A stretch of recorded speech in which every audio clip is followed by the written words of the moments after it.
بسم اللہ الرحمن الرحیم اللہم طہرنی فیہ من الدنس والاقذار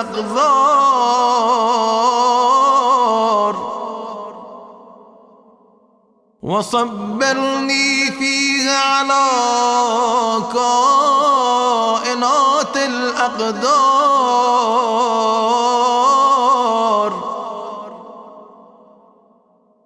ووفقنی فیہ للتقى وصحبة الأبرار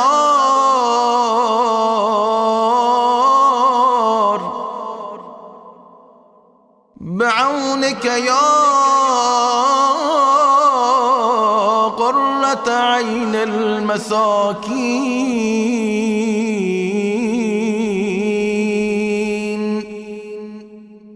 اے معبود، آج کے دن مجھ کو میل کچیل سے پاک و صاف رکھ، اس میں مجھے مقدر شدہ مشکلات پر صبر عطا فرما، اور آج اپنی مدد کے ساتھ مجھ کو پرہیزگاری اور نیکوکاروں کے ساتھ رہنے کی توفیق دے، اے بیچاروں کی آنکھوں کی ٹھنڈک۔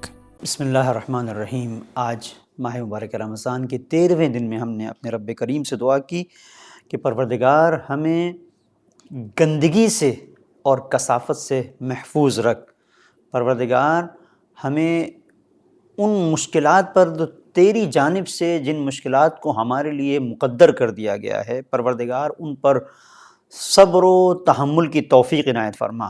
اس کے بعد تیسری دعا ہماری آج کی یہ تھی اپنے پروردگار سے کہ صاحبان تقوی کے ساتھ ہمیں ہم نشین قرار دے۔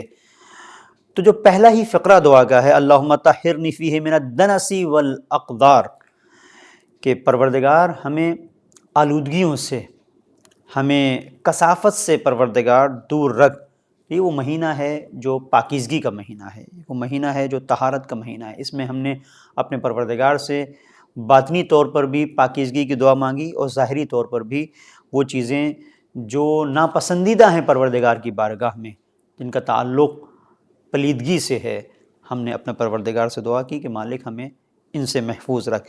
طہارت کی دو قسمیں ہیں، ایک طہارت جسمانی ہے، جسم ہمارا پاکیزہ ہو، اور ایک طہارت معنوی ہے، روحانی طہارت ہے، جسے قلبی طہارت بھی کہا جاتا ہے، یعنی جہاں پر انسان کا دل پاکیزہ ہو۔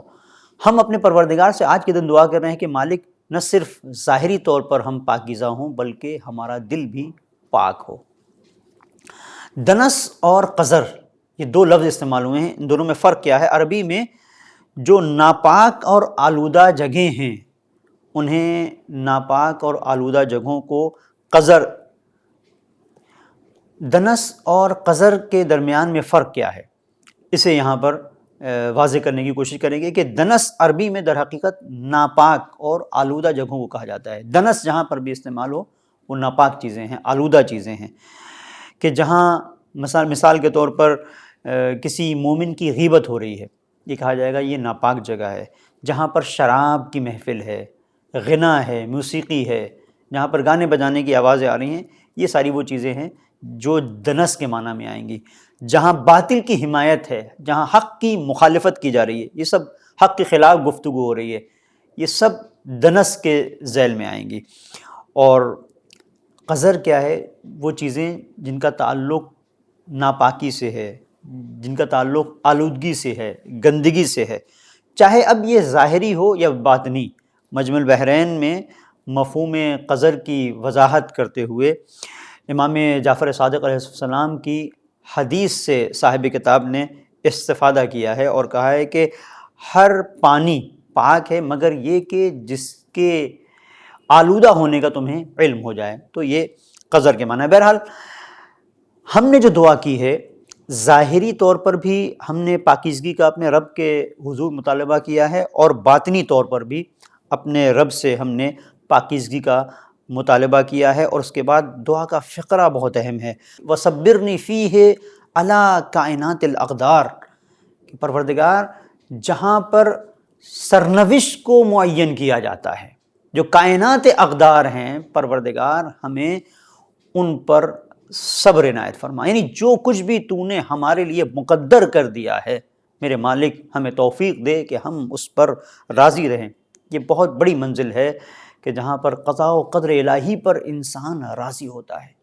ثلاث من کن فیہ، 3 چیزیں ایسی ہیں کہ جس کے اندر پائی جائیں، جمع اللہ لہ خیر الدنیا والآخرہ، تو پروردگار خیر دنیا و آخرت کو اس کے لیے رکھ دیتا ہے۔ پہلی چیز الصبر عند البلاء، مصیبتوں میں پروردگار کے حضور صبر کرنا، مشکلات میں شکوہ نہ کرنا، اس بات کا اظہار کرنا پروردگار تو بہتر جانتا ہے، تو قادر ہے، تو حکیم ہے، تو ہم سے بہتر ہماری اچھائیوں کے سلسلے سے تو بہتر جانتا ہے ہمارے حق میں کیا چیز اچھی ہے، ہمارے بارے میں ہمارے خیر کے سلسلے سے تو بہتر جانتا ہے۔ تو الصبر عند البلاء، مصیبتوں پہ صبر، والرضا عند القضاء، پروردگار نے جو قضاء و قدر، جو اس کا فیصلہ ہے، جو کر لیا ہے، اس پر راضی ہونا، والدعاء عند الشدۃ والبلاء، اور سختیوں میں، پریشانیوں میں رب کریم کے سامنے دست دعا کو، دست سوال کو پھیلا دینا۔ یہ وہ چیز ہے کہ جس کے بارے میں ہے کہ اگر انسان ان 3 خصوصیتوں کا حامل ہو جائے، جمع اللہ لہ تعالی خیر الدنیا والآخرہ، تو پروردگار خیر دنیا و آخرت کو انسان کے لیے لکھ دیتا ہے۔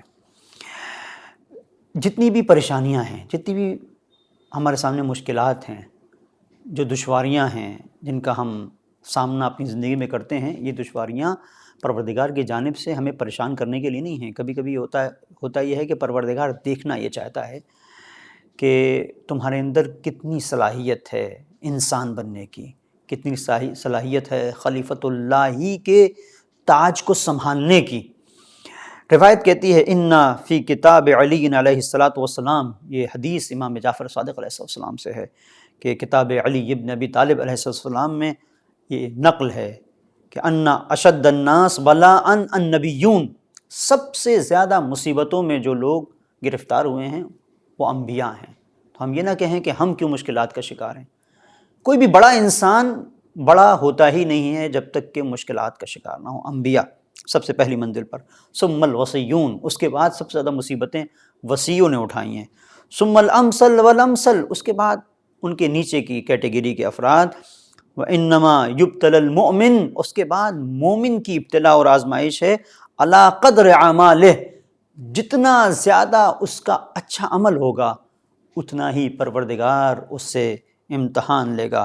فمن صح دینہ وحسن عملہ اشتد بلاؤ، اگر کسی کا دین بہتر ہوگا، اس کا عمل اچھا ہوگا، تو اس کی منزل امتحان بھی بہت سخت ہوگی۔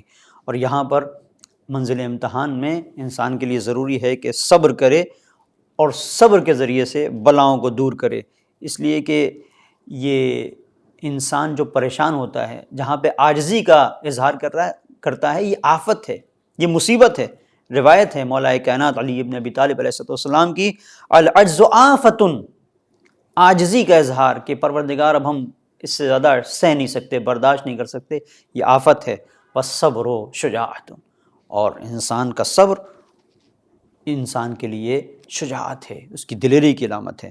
حضرت محمد مصطفیٰ صلی اللہ علیہ وآلہ وسلم کی معروف حدیث ہے الصبر ثلاثہ، صبر 3 طرح کا ہے۔ الصبر عند المصیبہ، مصیبت کے وقت صبر، جب کوئی پریشانی آئے اس وقت صبر کرنا، یہ ایک درجہ ہے صبر کا۔ والصبر علی الطاعہ، پروردگار کی اطاعت پر صبر کرنا۔ شیطان بہکائے گا، کیوں نماز پڑھ رہے ہو، کیوں روزہ رکھ رہے ہو، کیوں تلاوت کر رہے ہو، لیکن یہاں پر صبر کرنا، یہ بڑی منزل ہے کہ جہاں پر انسان پائیداری کے ساتھ راہ مستقیم پر گامزن ہے۔